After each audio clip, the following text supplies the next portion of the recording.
It has been 3,000 years since we last checked out a video from Pierre, but finally we're back with this one, which I chose specifically because I have no idea what this is even about. Now, technically speaking, this is done in collaboration with the Designing For channel.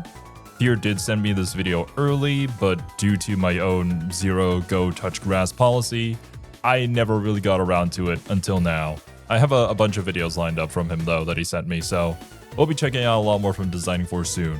Hopefully. But of course, as always, before watching this reaction, please make sure to go and support Pierre. A link to do so will be at the very top of the description, like always. And while I don't like to self-promote very much, there are a couple of people who've shown up to the streams who said they didn't even realize it was happening.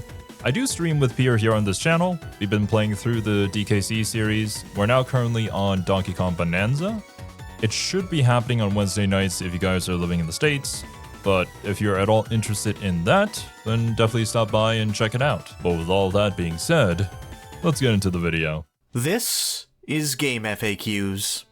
It's an older website, launched in 1995 off of AOL by an enthusiast who wanted a place to consolidate all of the various game walkthroughs and FAQs on the burgeoning internet in one place. I do know of this website.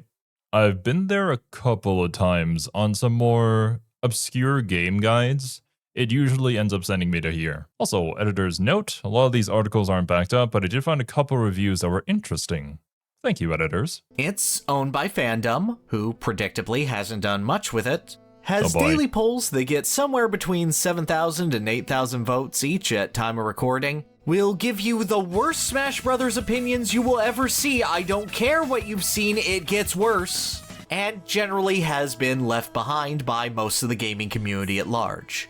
It's a fantastic repository of information.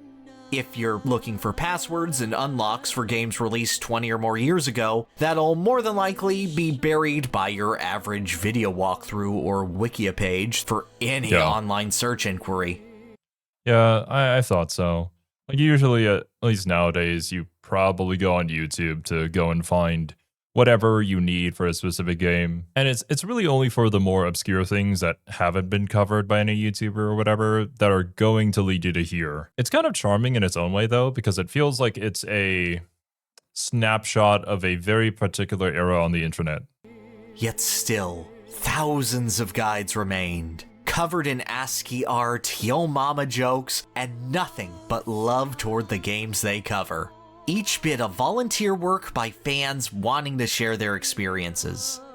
These guides, these boards, tell the story of a time in games and internet culture that's been rapidly passed by, before YouTube and social media and everything else made everything feel so decentralized in the gaming world. Because this was GameFAQs. Thousands of guides, top 10 lists, and message board posts, polls with tens to hundreds of thousands of votes every single day. Just imagine a gaming YouTube video getting 100k likes in a day that isn't a GTA announcement. Trying to make me just like you, pal. And an absolutely impenetrable sense of knowing what was good in the world of video games. GameFAQs was an institution in the late 90s through the aughts. If you needed help or wanted to look up something about a video game, inevitably you came there. And as a stronghold with dozens of guides on longer Japanese RPGs and console games bustling with secrets, a lot of what would become the predominant wisdom of what games were truly legendary would emerge from here. Really? Is that how it was all decided back then? I guess maybe it still is now, because like generally the community will have a popular opinion about stuff, but I guess it's like, where do you share that? I guess on YouTube, I have to assume. But it's really a shame that this isn't more popular anymore because people have sort of moved on. But I feel like this is sort of that carryover from the arcade days where you'd have that person who figured something out about a particular game at the arcade and they were the cool kid because they knew the secret, the Easter egg or whatever, and they'd share it with other people. And then when the internet came around and arcades went away, this was kind of like the place where you'd go to share your knowledge with other people. But now, unfortunately, it appears to be gone as well. Oh, not as popular as it used to be. Ocarina of Time, Final Fantasy VII, Chrono Trigger, Metal Gear Solid, Super Mario Bros. 3. If you ever learned online that one of these was the best game ever made, odds are pretty high that that was molded into a practical fact on GameFAQs. Really? Okay. There were other sites and magazines to hold other opinions, obviously, but the Game Guide Emporium was an absolute institution in reinforcing that opinion. And if you wanted to feel the pulse of the average college-aged gaming fan who was taste-making at the time, unless you were a PC gamer or a sports fan, this is where you'd go. As such, I really love it as a time capsule, seeing the way tastes change and how amusingly or depressingly much they can stay the same. But rather than go over the site's long history, I'd rather tell a story, and a pretty fun one at that. This is the tale of how this temple, digging its heels into its favorites, was challenged by a simple joke. How a series of coincidences managed to upend conventional wisdom and unabashed fanboyism to get the whole gaming internet's attention to focus on one place. How the long-established law of thousands of unfathomably stubborn gamers was mocked and toppled over. And how at the end of the road, they laughed. This is the story of how a Tetris block destroyed GameFAQs. Okay. Alright, how does this go down? Where does this even begin? It's just a meme thing? Just caught on?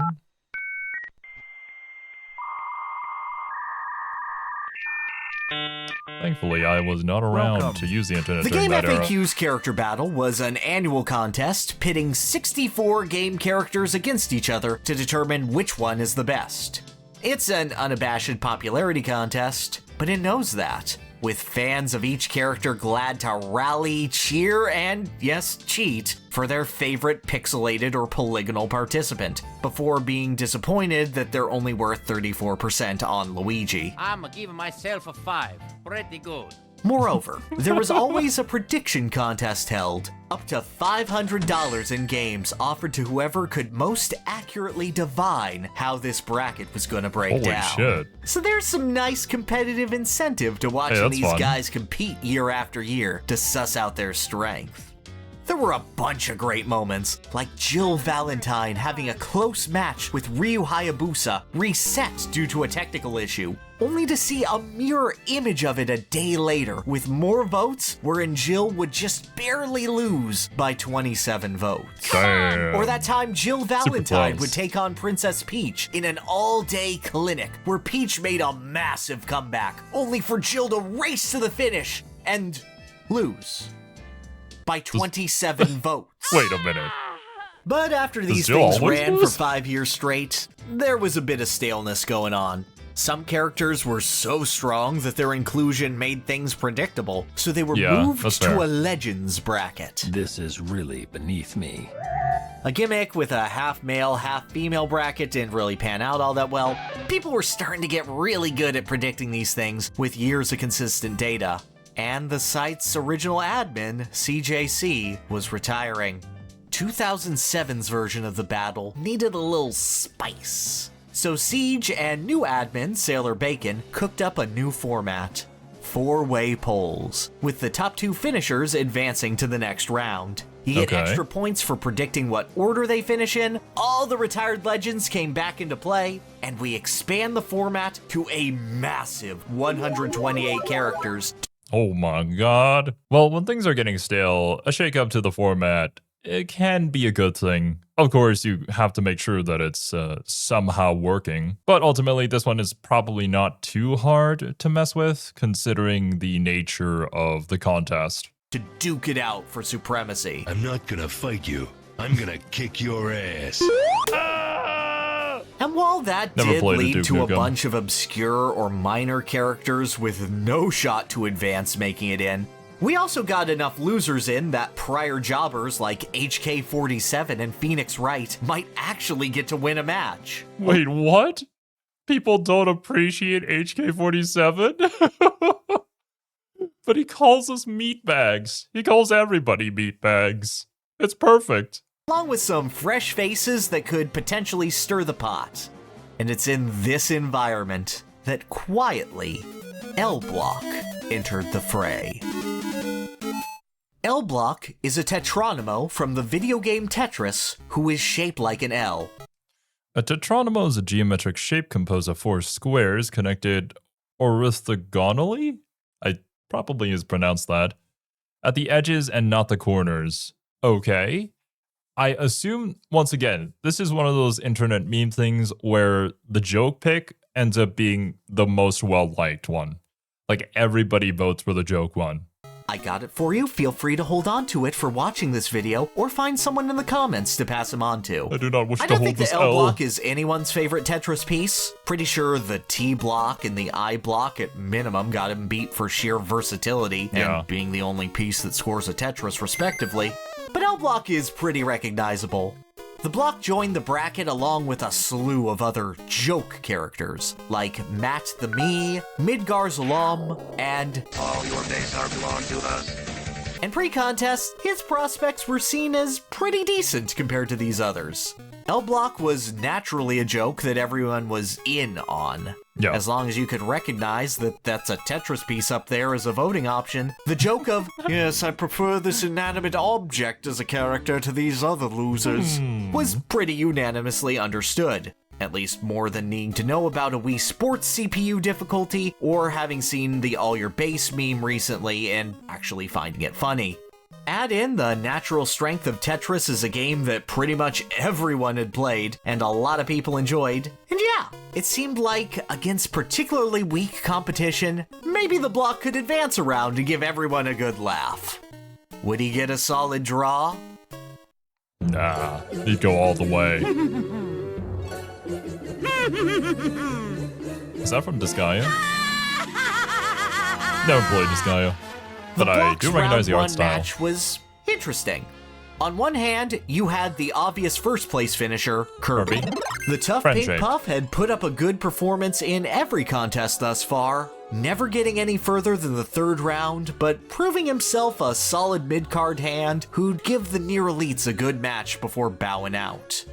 On the other hand was the obvious 4th place finisher, Nathan Hale, who was from the PS3 exclusive Resistance series in a world where it was still known for $599 US. So his low attach rate and GameFAQs not really latching Never on heard the of it. shooters not named GoldenEye doomed him to a pitiful state.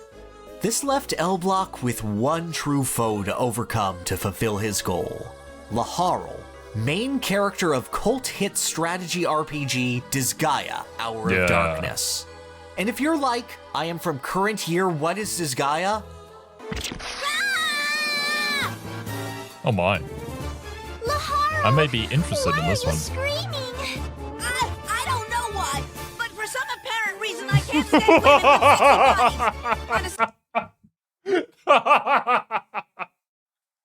women with You know, same, dude. Same. Side note, flat-chested girls like you have absolutely no effect on me. Damn. And mix that in with Final Fantasy Tactics.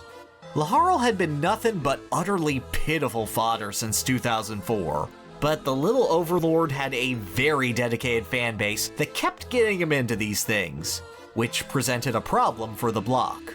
Laharl's games were very GameFAQs friendly, both in bringing people in to look up guides for Disgaea and letting them stick around, as Disgaea lets you go up to level 9,999 and do billions of damage by diving into your item world dungeons to find better items to... You can get in really deep, is my point.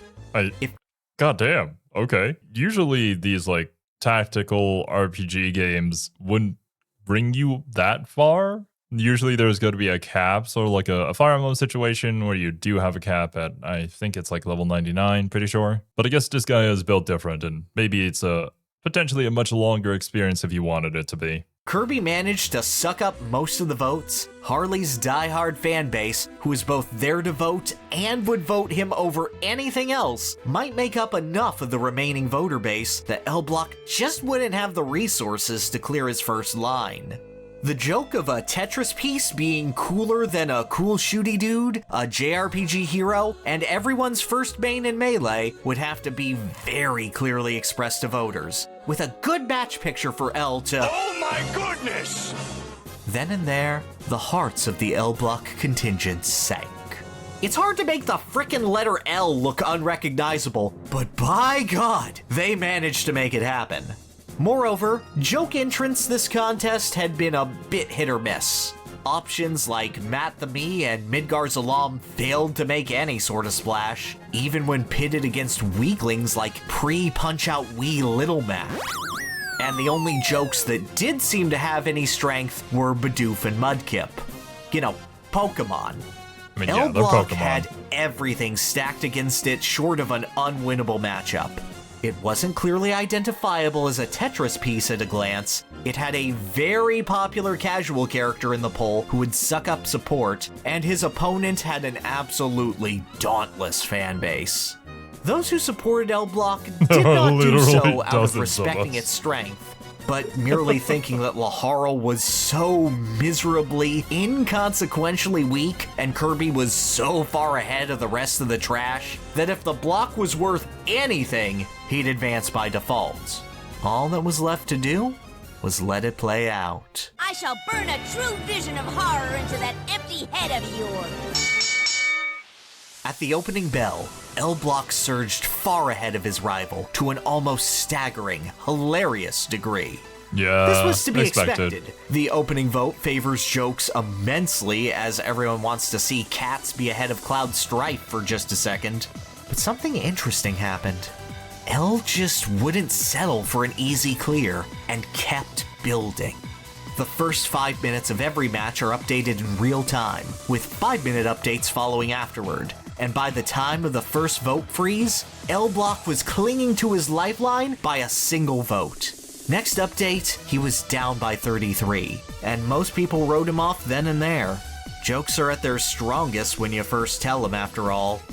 But L Block was a different breed, and over the next 10 minutes, cut the lead down to 3 votes before taking it entirely. An inanimate object, taking it to a beloved world destroyer, bucking trends and conventions to prove its power before finally giving up the ghost 40 minutes in.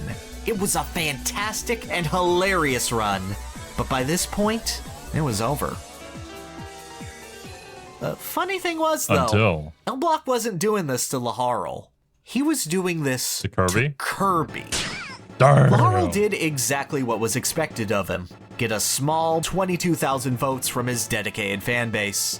PlayStation's second favorite Nathan also did expected, which was be so pathetic that he gets doubled up by a worm like Laharl. $599 US. All of L Block's unexpected strength came at Kirby's expense. The Tetronimo sucking up a ton of the casual support Kirby gets through his character design and recognizability. Ultimately, L would never come close to taking the lead again, and lose by over 17,000 votes. But he still Okay, that's managed to fair. get 30% of the total votes in the poll.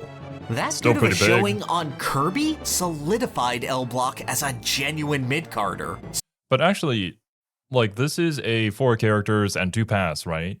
Which means that L Block is still in the game, so people have already taken notice, and maybe the community is going to just start to decide, you know what if we just take this joke even further? Someone with enough natural strength to advance against pretty good competition. And lucky for the block, second was good enough to keep on keeping on in this contest. So to round 2 with Kirby he went. However, while everyone was riding high on L Block's success, and potentially discussing a miraculous appearance in round 3, there was a major obstacle in the way. The block had successfully cleared a devil. But what is even the devil of devils in the face of a god? The hands of death could not defeat me. Sisters of fate could not hold me. And you will not see the end of this day. I will have my revenge! Kratos had been a quiet presence in these contests, only appearing in the past 2 years. The God of War hadn't yet scored a single win. Damn. But of course, in 2005 and most Still of very 2006, popular, though. he'd only appeared in one brand new game. Kratos' fan base was just starting to build, and even with an incredibly limited pedigree, the Ghost of Sparta had put up impressive showings against some proven competition. I suppose that he chose a life of warfare, since that was the only way he knew. By this contest, God of War 2 was out and had that really cool Colossus of Rhodes battle that everyone's jaws were still on the floor from. Really? With a newfound wave of casual support, Kratos easily crushed his competition in Marth and the Prince of All Cosmos. Well, that I'm not surprised by. But DK's also on the same poll, so DK's definitely passing. I don't know too much about the God of War games. Like, I know a general overview of what happens, but I never actually played one of them, and I didn't play any of the new ones either. I believe I also saw the trailer for Mom of War, essentially, and to some pretty mixed opinions about it. I don't think it's released yet, so curious to know what people think about it, because it expanding the whole pantheon of gods that you fight seems like a pretty cool idea. This was a character who could easily give a challenge to Kirby, and L-Block had already proven that he simply wasn't on Kirby's level. Between the two of them, there was just too much raw support for a simple joke to break through. Overturning a loss of over 10,000 votes would be hard enough. Trying to do it while putting another dude of similar strength down? Practically impossible. None shall defy me! I am the God of War! Or it would have been, if not for the 800-pound gorilla in the room. Coming in alongside Kratos was the leader of the bunch himself. A far cry from the beloved meme, movie star, and platforming hero he is today, Donkey Kong was something of a has-been on GameFAQs. This was 5 years removed from Microsoft buying out Rare. The last platformer the Big Ape had was Jungle Beat, and that barely moved the needle for the guy. And opinions on DK64 were not stellar. People were asking me, like, Zero, are you gonna play DK64? And at the time, I said no, because, well, there wasn't really an easy way to play it, but apparently it's on NSO now. So it was part of the thought process that maybe we'd go back and check it out, but Pierre specifically played it himself and told me, it's not worth it. Don't do it. So, I mean, especially from me hopping from DK Bonanza all the way back to DK64, likely not a great experience. The lore surrounding it was pretty funny, though. I'll give it that. Especially with, I believe, if you quit the game early or whatever, like, K. Rool just blows up the island. Just Rare being mean to children again. DK had a illustrious history of people expecting him to do pretty well and then having an unexpectedly close match against pretty weak competition. Damn. Where either he barely scrapes by and gets destroyed in the next round, or loses when he had his competition dead to rights. As a board member eloquently put it in a way that hurts me personally, no one cares about Donkey Kong. No. Ripperonis. To be fair, my reaction towards DK and the way that I see him is very different due to the more recent rise in popularity. But yeah, back then they really weren't doing much with him, unfortunately. It's like they couldn't figure out what to do with him. 2007 proved to be no different. Donkey Kong ended up closer to a weak Marth than he ever would first place. And the main monkey was looking to cruise to a pretty distant 4th place finish. However, DK did have one trick up his sleeve here. He's a Nintendo character, and so is Kirby. Something called same fanbase factor, one character dramatically overperforming against another if they're from the same series, console, or company, wherein their fanbase will overwhelmingly side with one over the other, had been a known commodity for a very long time. DK himself had been one of the earliest victims of this, getting mollywopped so hard by Mario that he looked more pathetic than Servbot. So it was expected that DK's great trick here would be getting so utterly destroyed by Kirby that he would barely take up enough of Kirby's vote to let Kratos through. Kratos over Kirby was a very popular pick for the round before Kirby would show the God of War what for in round 3. Do not be sorry. Be better. Anyway, L-Block decided to do this. But then... Oh-ho. Okay, it's coming down. But wait. 9 hours.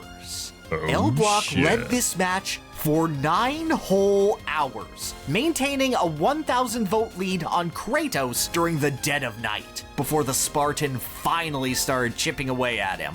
As the sun rose, the blades of chaos finally wrapped around the Tetronimo, and Kratos ascended to his rightful pantheon. All of the people who didn't obsess over video game popularity polls at 3 a.m. waking up and voting for their champion en masse. And Kirby, well, Kirby was never in this match. Damn. Donkey Kong had decided to hang tough, and Cargo carried the pop star native right off the stage and out of the match. DK didn't earn enough votes to not get embarrassed, but he was a massive leech to Kirby's Nintendo support, while L-Block mostly just hung consistent with his last round's performance. You know, that makes a whole lot of sense, actually. With the same fan base kind of being split between the two, but then you have an entirely separate fan base who would be voting for Kratos, and obviously all the people who are quote-unquote in on the joke going to be voting for the L-Block. So perhaps you could say that it was due to how it was structured and that DK and Kirby ended up within the same poll. I'd be very curious to know an alternate reality where there was only like Kirby there and no other Nintendo character. Taking in 28% of the vote when all was said and done. If the Big Ape didn't show up to beat Kirby, it's more than likely that the block's game ends here at speed level 2. Yeah. But fortunate enough bracket placement and a strong enough backbone let him take revenge on the puffball that beat him previously. But not before showing some alarming trends. L-Block's initial vote intake was insane. Leading Kratos and Kirby for hours on end was no joke. But by the end of the match, Kirby was actually drawing in more raw votes than the block and gaining on his lead. Far too late to actually win, mind ya, but if the block's best effort was at the very beginning, his opponents would have all the time in the world to rally and make a comeback on him. If the competition got too tough and too beloved to vote against, L could get shut out before he did any damage. And unfortunately, L-Block's round 3 opponent was perhaps the most beloved of them all. Yeah. We gotta learn about Metal Gear someday. Gotta play through the games. Solid like a lot of Snake fun. was an absolute monster. Long held to be one of the absolute, uncontestedly strongest character battle competitors, Snake was running on the high of a lifetime in 2007. Metal Gear was at its zenith in popular gaming culture, as not only was Metal Gear Solid 4 being hyped up as the most technically impressive killer app of a game that would save the PS3 and change the gaming landscape forever, Snake was also the headlining guest character to appear in Super Smash Bros. Brawl, just months away from its release. On top of an insanely dedicated fan base who had bailed him out over close calls against Frog and Bowser, scoring a semi-final spot in the 2005 contest and reaching the finals of the 2006 contest, Snake had already proven to be a dominant force in this contest that was hard to top. In his opening match against Rayman, Nightmare, and Versa, Snake brought in 73,000 votes on his own. Oh, goddamn. Also, Versa. I don't know this character, but I do recall seeing this character in the fan-made fighting game, was it Sega vs. Capcom? So I assume it's one of their properties. But yeah, I don't know his original game. Obviously, I do recognize Rayman and Nightmare, though. We did just learn about the Soul Calibur series after all. That's more than L Block, Laharl, and Nathan Hale had combined in their first match. Against competition that had already won a match, Snake dominated with 47% of the vote, and was so cool that he overwhelmed Cool Ninja Ryu Hayabusa's casual appeal so much that he lost to a Riku that he beat comfortably before. Damn. Snake and Hayabusa don't have overlapping fan bases. Snake is just so unbelievably beloved from every corner of the gaming world. Hardcore and casual fans alike will support him so much, he'll put on shows that simply do not make sense. I don't necessarily know the popularity of Ninja Gaiden, so maybe it's just the size of the fan base is not big enough. Whereas I feel like Metal Gear is kind of one of those household names that even people who probably don't play video games very much will likely at least have heard of Metal Gear. But then again, could be wrong. I don't necessarily know anything about Ninja Gaiden. Only time I've ever interacted with Hayabusa was in Dead or Alive 6 when Kane and I tried to stream the game. Is this your idea of a compliment? Yes! You're the toughest, craziest, most hardcore badass on the planet. What? You're Thanks. the shit. This is the wall that L Block had to clear, convincing a gaming public that it would be funnier to vote for an inanimate object than a character they were hyped for, invested in, and willing to cheer for above almost any other. Or at least do that enough to get past the god who'd used him to bludgeon Kirby to death a round ago. And yet, something was in the air. Positioning, though, Jesus. Snake, Kratos, and Riku were all primarily PlayStation characters, leaving L Block as the sole anything else rep outside of those really looking forward to Brawl. You know, the fact that they're on the PlayStation 3, which I have heard wasn't exactly the most popular console ever, could be the deciding factor here. Just that accessibility, right? That price tag is not something that a lot of people can afford. Moreover, round 3 was a sprite round, and Snake is never quite himself in the sprite round. I see. At this point, opinion of the block had shifted. He wasn't ever going to take down Snake. But look at that pick. Wonderful. He was shaped like a boot to kick your ass. And as the match began, no one could stop him from planting it right at the most solid rear he could find. Damn. Solid Snake wins the early vote. He always does. As expected. He's Snake. People adore rooting for him. This is a fact. This simple fact was obliterated in seconds. Oh, shit. L clearing up the old trends and making a new line, leading by 150 at the freeze. And he held that line, going up and up and up. It took Snake 50 minutes to make a gain of 3 votes. I can't believe how smart it is. Yeah, but it gets the job done. At the peak of both MGS4 and Brawl hype. Is that an And the actual crazy line? thing was, L Block refused to go down without a fight.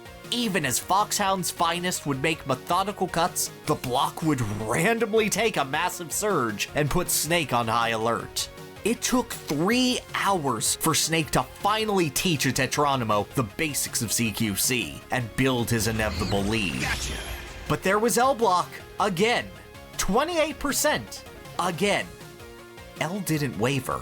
L never changed. No matter the competition, the L Block contingent held strong and nabbed him 28 to 30% of the vote. It was never enough to win, but as long as the frontrunner was leagues ahead of the rest of the competition, as Kirby, Kratos, and now Snake had been, L Block was the master of staying in the same spot and letting other, better pieces clear out the trash for him. Kratos was never in this match, barely saving face with his morning vote to finish 11,000 votes behind the inanimate object he'd beaten just a round before. R.I.P. Kratos. Also, Riku was there. Too tough. Yay! Mini Surge. Oh man, Riku. I'm not really sure what bro was on about, talking about how he can smell the darkness in Chain of Memories. But from what I've heard from Suri, what I recall at least, he doesn't really mention any of that ever again. But it's like my favorite memory of playing through Kingdom Hearts. Joking that he just might stick there in second place forever, all the way to being the runner-up of the tournament. Others noted his weakness after the initial frenzy wore off. Still more mentioned that the block was holding up better against Snake than he did against Kirby. The joke was growing against better competition. But most everyone agreed, as amazing as L-Block's run had been, his next match would be the end of the line, because now he had to contend Sonic with the Noble 9.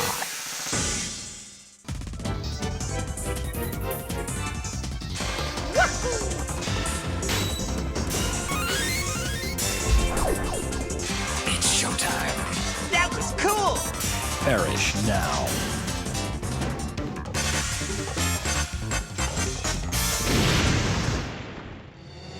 The Noble 9 was a term coined in the second ever contest, representing who were thought to be the 9 strongest characters in the bracket.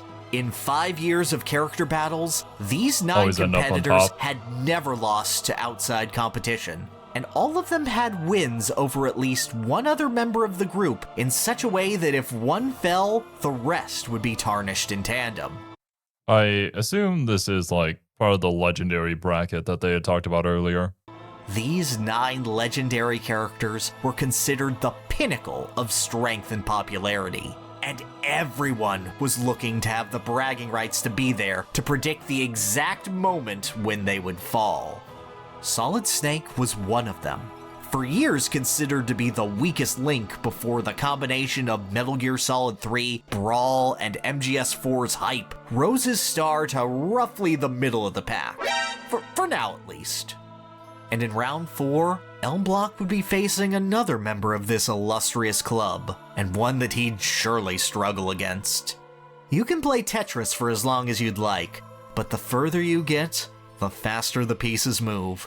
And at some point, you just have to accept that You're too slow! Oh, of course. Sonic. I don't have to introduce Sonic to you, do I?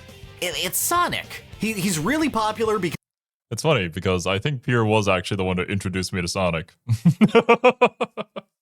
Like, I think the very first Sonic video I ever covered was his video on, oh god, was it Sonic Adventure, the first one? It was the princess girl. I forgot her name already, but that was a very weird jump into the Sonic series. And I think ever since then, I've kind of just had those weird jump-ins to any fandom that I get into. Just like how we got into DK lore by watching Pierre's video on Bluster Kong of all things, which has nothing to do with the games, because I don't think he's ever in them. He's just in the cartoon, but like, or the show, I suppose, because it was 3D CGI. But yeah, it was this is a weird entry point. Might do another weird entry point into the Final Fantasy series, considering one of the videos that Pierre sent me. because he's Sonic. Genesis fans were practically made to prove that Sonic was more popular than the other guy. Sonic is Sonic.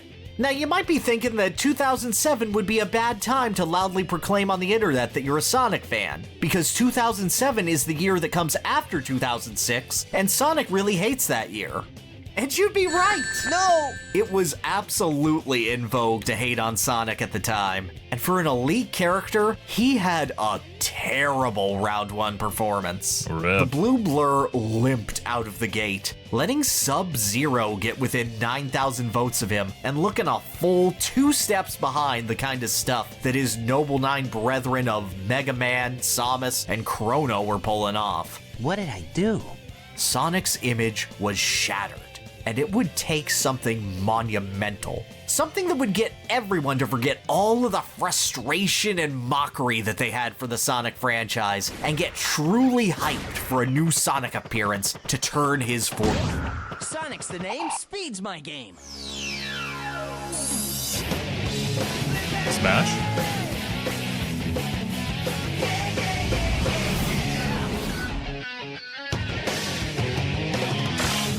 Oh, That probably be that'll good enough. do. Yeah. In the middle of the contest, it was announced that Sonic would be able to duke it out with Mario as a guest fighter in Super Smash Bros. Brawl. Oh shit. A decade of 90s playground arguments was suddenly about to become manifest. All of the goodwill Sonic fostered from the Genesis through the Dreamcast bubbled back up. He was back.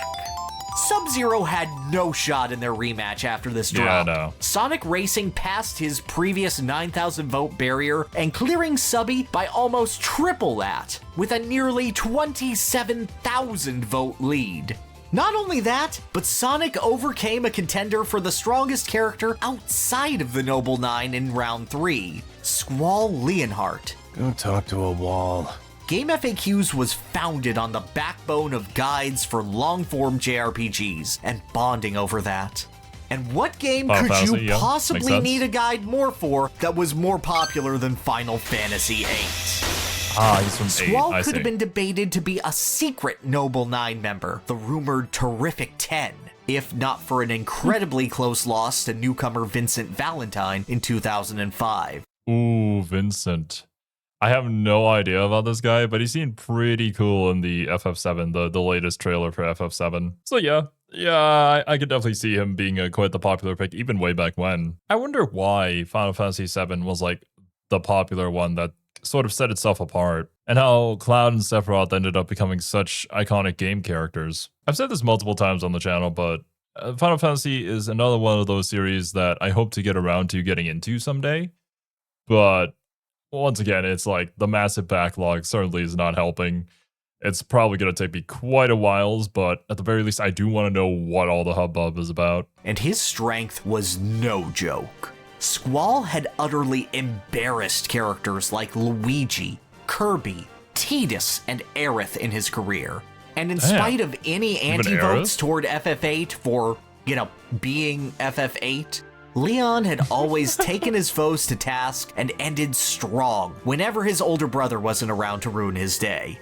Not only that, but despite having a massive weight around his neck in the form of Sora, Squall was nearly able to match Sonic in their round 3 match. Last hurdle's always the highest. This was the impenetrable. You could say that that's kind of canonical, considering that while you can beat Squall as Sora in the first KH game, I feel like most people probably won't. I can tell you, I certainly did not. It took me quite a few times to do that Riku battle as well. Wall that L-Block had to break down. One of the most beloved characters in the entire contest, with an unreal natural strength. A legendary icon with classic appeal to match Tetris' own on the upswing of his career, the main protagonist of one of the JRPGs that defined GameFAQs, who always got the job done, and precedent. A psychological barrier called the Noble Nine that up to 2007 had never once been overturned.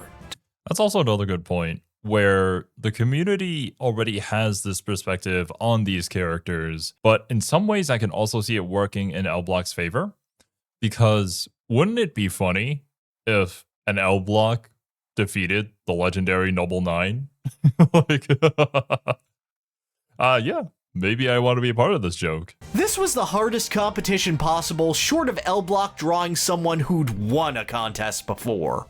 And while no one was willing to entirely count the block out from doing something crazy, he wouldn't be able to just coast by. He would have to do something extreme. Are you not entertained? 100 vote lead in the first minute, 300 after the freeze, 460 5 minutes later. Higher, higher, higher. 20 minutes in, 800 vote lead. And he didn't stop there. 1,700 at an hour and a half, with a peak lead of 1,800. To put these numbers into perspective, L-Block's highest lead over Snake in the previous match was around 600, which took him an hour to build up before Snake eventually buried him. It Makes took sense. Snake 2 hours, with L-Block having triple that lead for Snake to even begin whittling that down. The block wasn't just devouring more votes, it was devouring time. periods where it had struggled before becoming new avenues for its strength as more and more people repeated the joke. This is to say absolutely nothing of Sonic, who was down 3,000 votes by the time Snake made his first cut, and Squall even further off than that. Up to this point, the largest vote swing ever in contest history was roughly 4,100 votes, performed against Chrono by Sonic the Hedgehog. Bring it on! This took all day for Sonic to accomplish, and he wasn't sharing the spotlight with solid freaking Snake to make that happen. L-Block had practically guaranteed his advancement, and he needed no help, no overlap, no weakness to do it. The strongest attempted to clear the L, and instead, they held it all the way out of the contest. So, here's the thing. If you want to unite the internet together towards a common goal, make it something funny. that most people can agree, you know, it would be really funny if this happened. In some ways, this is kind of a fascinating case study of seeing, like, human behavior. Of how one thing can lead into another, and then it just becomes like an inside joke that turns into a meme, and how powerful memes can be. Although I suppose Snake would know much more about that than I do. Dude, I failed. To take on this force would be foolish. Impossible. I'll die after I kill you. The man who does the impossible was up to the task. Once L-Block was done going crazy, Snake got to work, methodically demolishing the greatest opening force the contest had ever seen. Overnight, the Super Soldier won update after update, taking away bits and pieces of the lead to strip it down to 1,200. But as the sun rose, so too did the stocks of Squall and Sonic. Never enough to get back into the match, but enough to slow Snake down considerably. Okay. Snake had his hype for Brawl to help him with casual votes through the day, but he'd just been usurped in Brawl hype by the very hedgehog he shared the poll with. Something about that hedgehog rubs me the wrong way. But with both of his legs cut man. out from under him, Snake crawled forward toward victory, just barely advancing on the block all through the day. Victory still a few hundred votes out of reach, but never too far away to give up. By the time the afternoon was up, Snake had cut the lead to 400 before the block decided to T-spin him into a stall, refusing to let either of them gain another inch as it decided its next move. Counter rallies for L-Block were in full effect as the Brawl kids went to bed, and every time Snake tried to push for that 300 vote barrier, L-Block would drop him right back down and make him crawl up again from 400.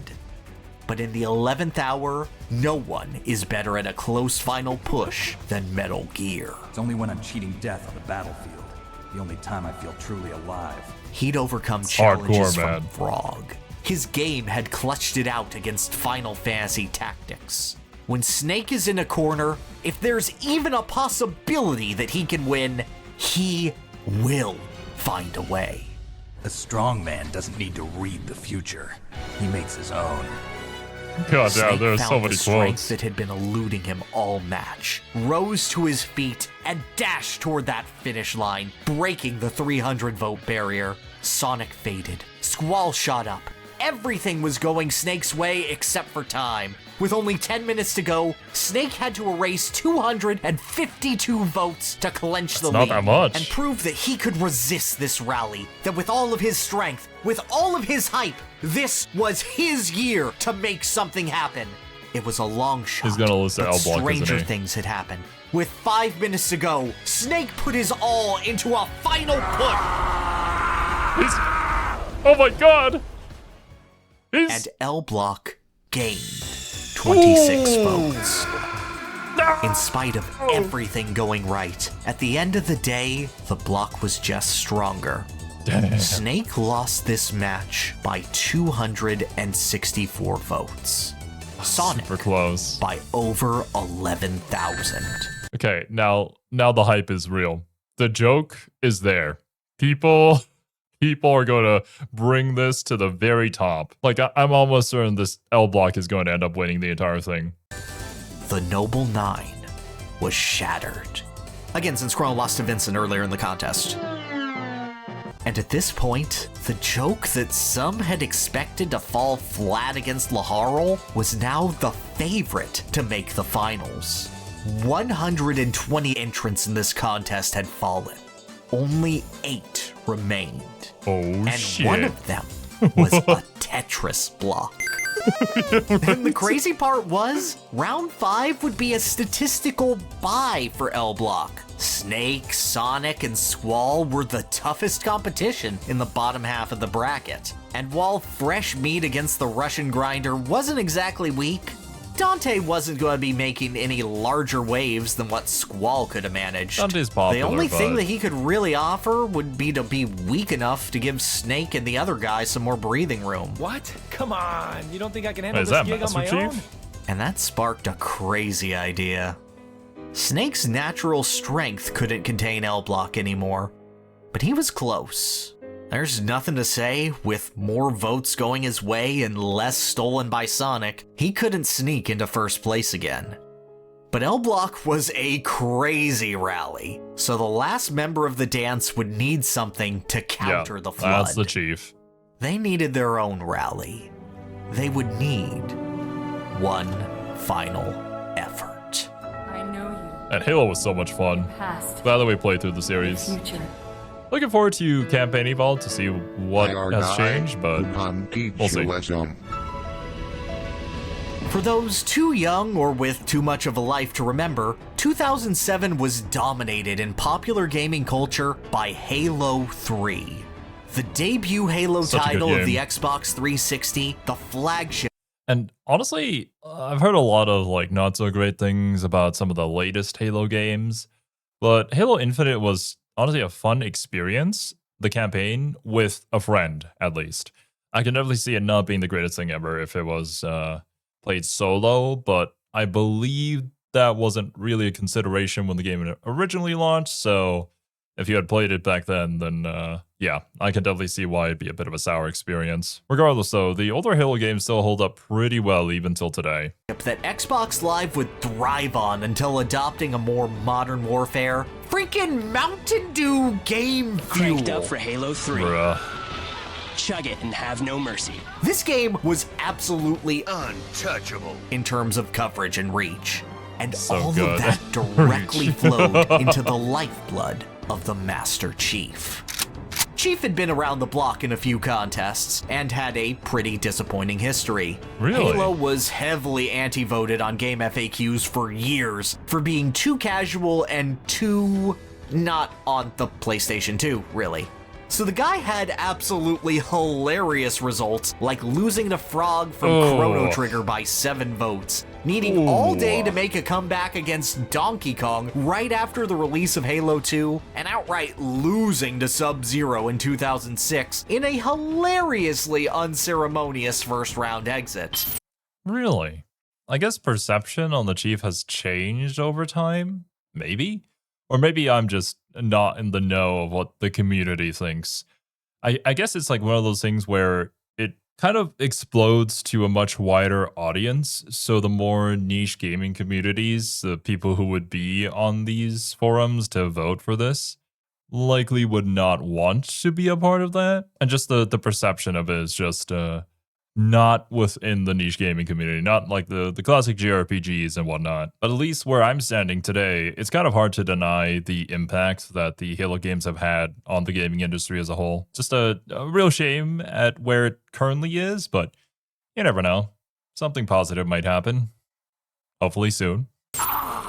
But the moment the kiddies got out of school and onto the internet, the Chief would have this incredible surge of votes, the likes of which had never been seen by any other contestant. Master Chief wasn't strong naturally, but he had the most dedicated fan base that had proven that they would never, ever abandon him. We make our own luck, but I'll always be there when you need. And as this contest progressed, there were more of them. In the middle of this character battle, the incredibly hyped Halo 3 released, and everyone anticipating, playing, In the talking middle of the about the poll? game was all over Again? the internet. GameFAQs included. Chief's anti-votes didn't mean squat in a four-way dance, as they were spread amongst 3 other opponents instead of consolidated in one place. His voter base was more online than anyone else's, and he always made a strong surge to bury his competition before the evening would hit. Chief was a monster in the 2007 contest, embarrassing characters that he would have lost to in any other year. Yuna, Alucard, Luigi, Ganondorf, Pikachu. Kill-tacular. He wasn't consistently drawing 28 to 30% of the vote like the block. He fluctuated, but his ceiling was so much higher than anything the Tetronimo had ever achieved. I think we're just getting started. And as one Spartan had already defeated the block, who's to say a counter rally couldn't finish the fight? One Spartan. It was a long shot at this point. Beating Snake had straight up psychologically debilitated most people into thinking L Block was invulnerable. But if anything short of a contest winner could stop the block, it was someone with the exact same circumstances as him. A devoted fan base, I can definitely see a that. rallying Makes cry, sense. a time of day where they'd be guaranteed to dominate. All that was left was to draw weapons, let the match come, and believe.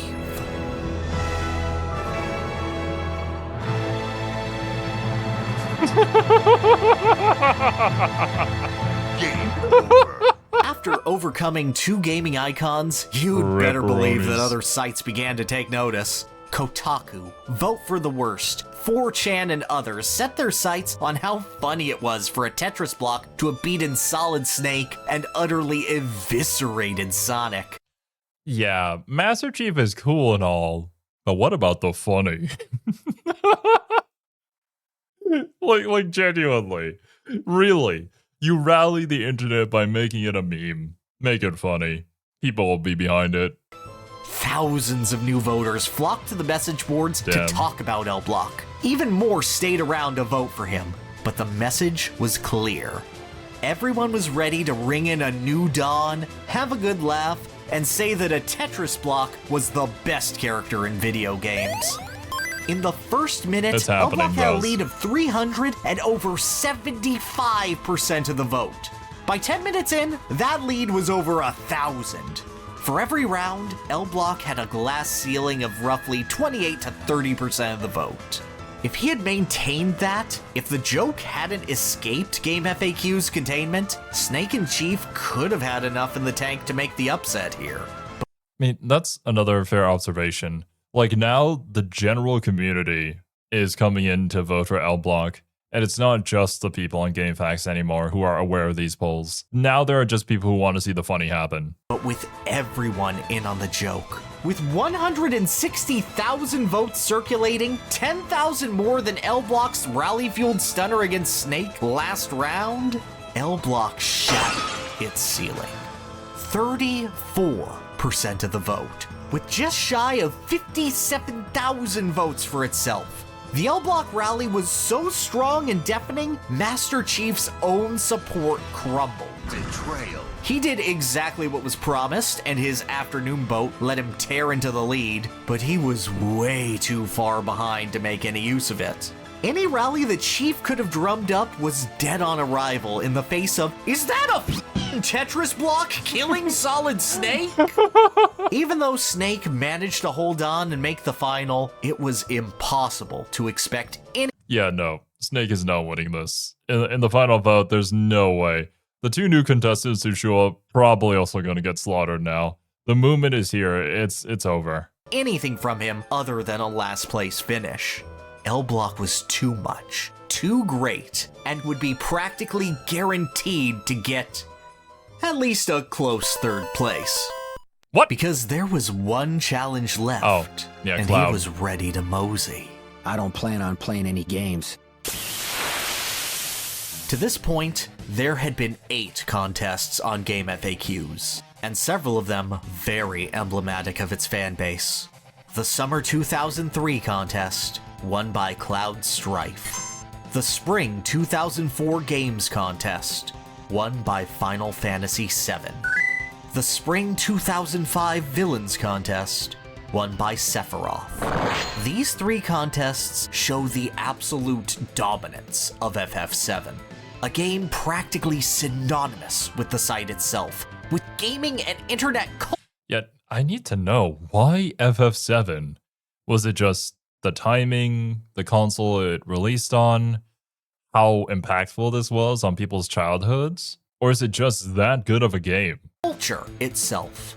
The thousands of players who searched for guides, who wanted to share their love of the game, who desperately were looking for a way to bring Eris back to life, found their way to GameFAQs and created a community, a discourse, I do know of that, attitude at least. that colored all of the journalism and online reception of the mid-2000s. FF7 was the beating heart of GameFAQs, and its strongest soldier, Cloud, was here at the end of the line to challenge the block. He had remained an untouchable juggernaut since his 2003 victory. To beat him would be to beat GameFAQs itself, and no one had ever beaten him after he scaled to the throne. Nailed it, I know, thank you, moving on.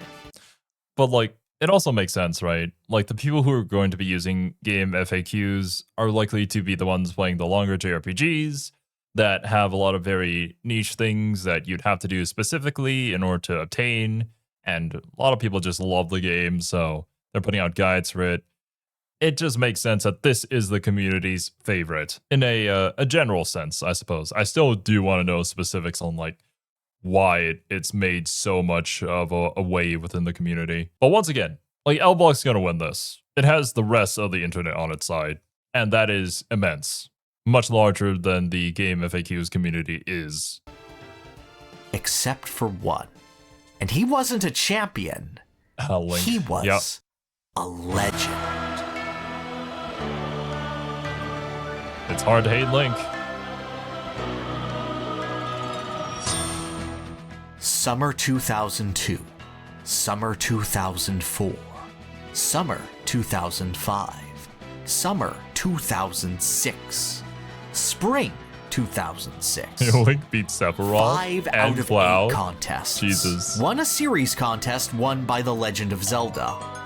All 4 others won solely by Link. There has never been a more dominant entry in any bracket than GameFAQs Link. A 63% win rate in all contests he shows up in. Keep in mind, Final Fantasy VII makes up the other 37% here. Jesus Christ. Absolute domination by Link here. But yeah, very curious to know how the Ocarina of Time remake is going to go. Because I've heard some pretty mixed opinions on the quote-unquote trailer. I find it kind of hilarious, though, that so many people are drawing conclusions about it. Because it was basically just a cinematic and like a pre-animated thing. Like, there wasn't any gameplay at all there, so I don't know. I think we're just gonna have to wait and see.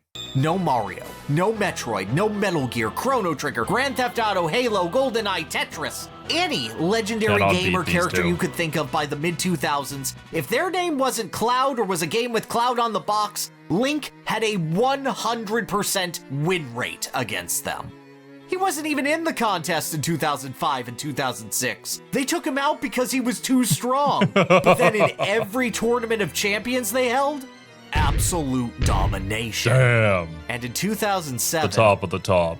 Oh, he wasn't taking any prisoners. 70% of the vote in his first round match. Over 100,000 votes going to Link alone. Even with 4chan rallying for Bidoof to get things done.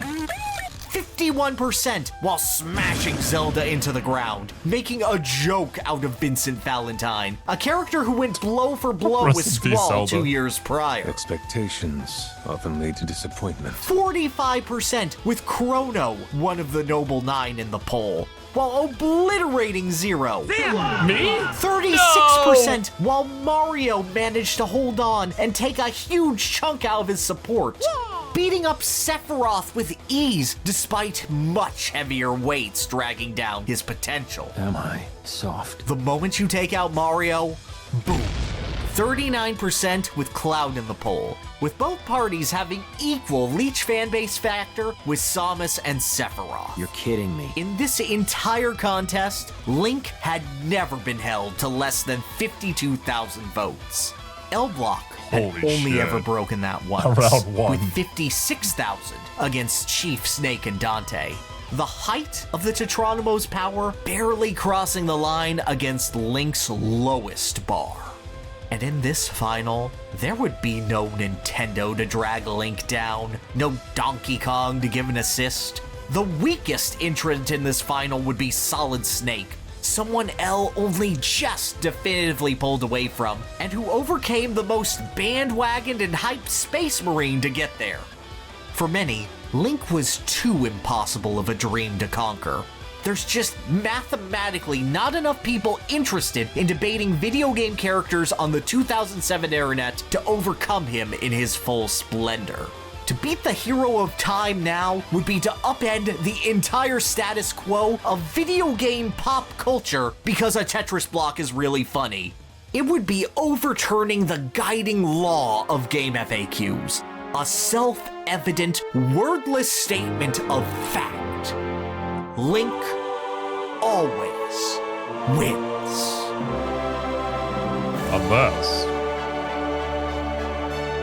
No, we're hyping up Link here, but yeah, I fully expect L-Block to win. At the match's start, while opinion was very much divided, it was expected by many that the contest's universal constant would shatter L-Block's dreams and send him packing. I mean, I can see Fueled that. by the momentum of the day prior and everything that his Cinderella run had built behind him, Block jumped out to a staggering 59% of the vote in the first minute. Nothing new for the mimetic wonder. 69. Not a 50, dude, but also a nice number. Nice. Yeah, my guess is still going to be that L-Block somehow clutches it because the internet just loves the funny way too much. And it's drawn too much attention from outside of the community as well, and they're going to come in and participate to specifically see the L-Block win. The rally behind Link is real, and I guess there is a universe where it does overcome the meme factor, but I feel like in this specific case, it may be a little too strong. I guess we'll have to see, but regardless, the fact that the L-Block made it into the final round is already an achievement in and of itself. Like, to win the whole thing, that would be pretty hard to believe, wouldn't it? But astonishing to see it happen in the face of the hero of Hyrule. By the 5-minute freeze, Link had chopped that percentage down to 54%, while Snake and Cloud, instantly obliterated, feasted on whatever scraps they could find. Yeah. By the 1 hour mark, As expected. L-Block had been whittled down to 45% of the boat, and as expected of him, would drop that percentage lower and lower all throughout the match. For the next 12 hours, L's percentage would only go up twice against his competition, as Link was not daring to disappoint. By the end of the match, Link had accrued 58,100 votes, more than 1,000 more than the block's very best performance the round prior. Cloud had eaten up 47,834 votes, an incredibly respectable third-place finish that left a very small margin of error. I'm gonna do what I can. Even if L-Block put in his prior 57,000 from the previous round, which was not gonna be enough to actively win. being boosted by Master Chief's game-fueled fan base and news articles, that would leave Snake with only a few thousand votes to his name. And the Super Soldier would go on to score 23,000 in this finale. Gotcha this time. With strong enough fan bases, Link simply had to starve L-Block out, leaving the popular Polygon with not enough resources, not enough people who care to clinch the title. But that's the thing about Tetris. You can stall as much as you'd like, get your T-spins going to find your perfect move, but you'll never score any points unless you clear that line. I love how And when we Link get philosophical. couldn't. L-Block bled percentage, But that was a dramatically convenient trick, I said, to obscure the point that L Block's lead kept growing and growing and growing. Yeah. It took 5.5 hours. L Block's lead at a whopping 6,551 for Link to make his first cut on the block of 13 votes. L Block had that back within 15 minutes. As valiant as Link's attempts were, as strong as he naturally was, as unshakable as people's faith in him remained, the best he could ever do was keep the block's lead down to 5,700. This wasn't a fight like Snake had been. This was 24 hours of a new era being ushered in. An absolute dominance from post to post. At a record 195,360 votes cast, with 65,462 of his own, L Block was crowned the GameFAQs 2007 Character Battle Champion. And all the world knew that they had decided that the best video game character of all time was a Tetris block that could give you a double clear if you're bad at planning and desperate, I guess. Yeah! Yay. We did it! Okay, cool. That's the funny story about how the letter L had bigger numbers compared to Zelda for one website in 2007. Why does any of that matter? Well, first off, I thought it was fun, and I like the part where Donkey Kong was in it. Of course you do, Pierre. Of course you do. I feel like, yeah, now that the meme is fulfilled, everybody's celebrating, we're all happy that the funny happened, but as fast as these things come, they also go, so I wonder if it's going to have any staying power. Sometimes these kind of things do, and it becomes like an inside joke or meme for however long it lasts, but this one maybe not, because we had a lot of outside influence as well coming in. It's a fantastic series of coincidences, stacking up one after the other. If really Hellblock gets stuck with someone stronger than Laharl, if DK isn't there to drag Kirby down, if someone stronger or more Nintendo than Riku was with Snake in round 3, if Sonic wasn't announced for Brawl, if the internet didn't step in and let Master Chief drive his Warthog straight through the contest, hell, if L-Block and Bidoof swap places in this bracket, none of this ever happens. Yeah, actually it is a convoluted mess that ends up with a hilarious result that everyone liked. And really, everyone did like that. GameFAQs would have other winners in the future rallied to championships by outside forces, and even though one of those was done in good faith for the most part, it was a result created outside of the contest. But L-Block won its first 2 matches entirely because the joke was funny. And while there was obviously some level of dissension of seeing the natural result of the contest being ruined by an unstoppable outside force, for the most part, people were excited and laughing right along. I mean, you're always going to have those kind of people who take it way too seriously. Like, genuinely. It's just a poll on the internet. It really doesn't mean anything. But regardless, it's a good bit of fun, but also just very interesting to see what a community thinks and what they can achieve with some sort of common goal. L-Block continued to be a legitimate threat in future contests, looking like it was going to repeat its bid for the crown by smashing through Ryu in 2008 before an electric rat stunned the world and took down the king in round 3. Damn. And doing pretty decent before getting beat by a Pokemon again in 2010. There was a story here that was more than one fan base had more people than the other fan base online at this time. Yeah. That's also a good point in regards to why the other characters end up winning. It's just because they have a bigger fan base. And I mean, that's kind of the point of the poll in the first place, right? Where you see like which is the most popular video game character. It's obviously because the game has to be good for there to be a fan base and they want to vote for their character. You can definitely see that people want to continue the meme here by trying to vote for L-Block again, but it's just not going to be as special as the first time. But I think a lot of them can take it as one of those things where you're happy that you were there to experience it. There was a camaraderie formed in the gaming fan base that just really, really liked this one joke and decided that it'd be funny to tell.